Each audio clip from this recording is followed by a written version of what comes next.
Waxaan kuu wadaa qormo adigoo cajiib ku ah, guul sidoo kale ku ah.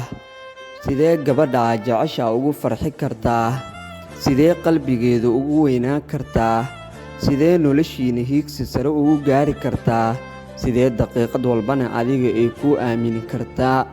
Waan kuu soo gudbinayaa tillaabooyinkan. Haddii aad samaysana waxaa hubaal ah in jacaylkaada guul aad ka gaari doontid.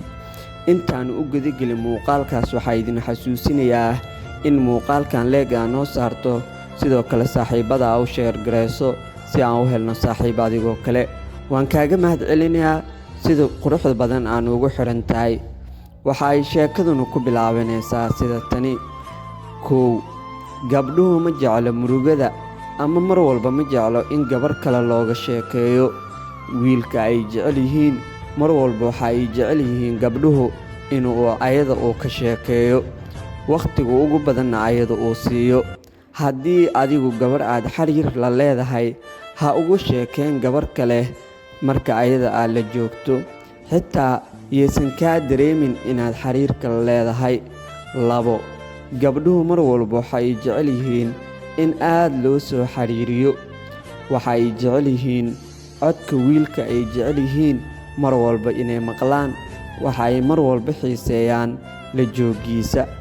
Haddii gabar aad jeceshahay la jooga ku badi, mar walbana waxaa suurtagal ah jacayl xad dhaaf ah inay kuu qaado. 3. Hadiyaduhu waxa ay keenaan guul. Gabdhuhu mar walba waxay aad u jecel yihiin hadiyadaha xagga wiilasha ka imaado. Waxaa laga rabaa mar walba in gabadha aad jeceshahay hadiyado si lama filaan ah ugu keentid, kuwaas oo guul u horseedi karo jacaylkiina. 4. Damaashaadku waxa uu keenaa macasho sharafka in gabadhu aad ay ku aaminto. Waxaa laga yaabaa gabadha aad jeceshahay bil ama 7 maalinba guriga inay joogto. Habeenkii Jimcaha oo aad jaaniska leedahay, goobaha damaashaadka gabadhaada oo aad geysay ama gabadha aad jeceshahay waxa ay horseedaysaa guul. Farxaddu waxa ay keentaa guul iyo reereen qurux badan. Haddii qodobadaas aad samaysid, hubaal waxaa ah in gabadha aad jeceshahay aad ay kuu jeclaanayso, weligeedna aysan ku iloobi doonin. 5.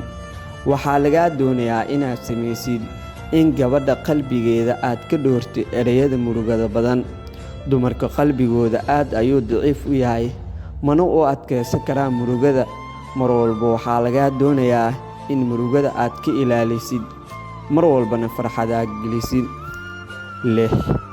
Mar walba oo gabadha aad jeceshahay la qaybsatid murugo iyo farxadda, waxa ay dareemaysaa wehelka ugu sareeyo ee nolosha ay haysato adigu inaad tahay.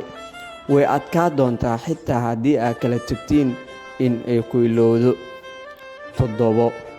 Beentu aad ayay dumarku u neceb yihiin, waxaana suurtagal ah jacayl in muddo aad soo wadeen hal erey oo been aad sheegtay inaad ku weysid.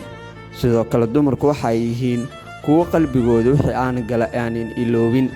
Si marka ay dumarku kuu jeclaadaan, ka ilaali beenta. 7daas qodob ayaan ku soo afmeerayaa.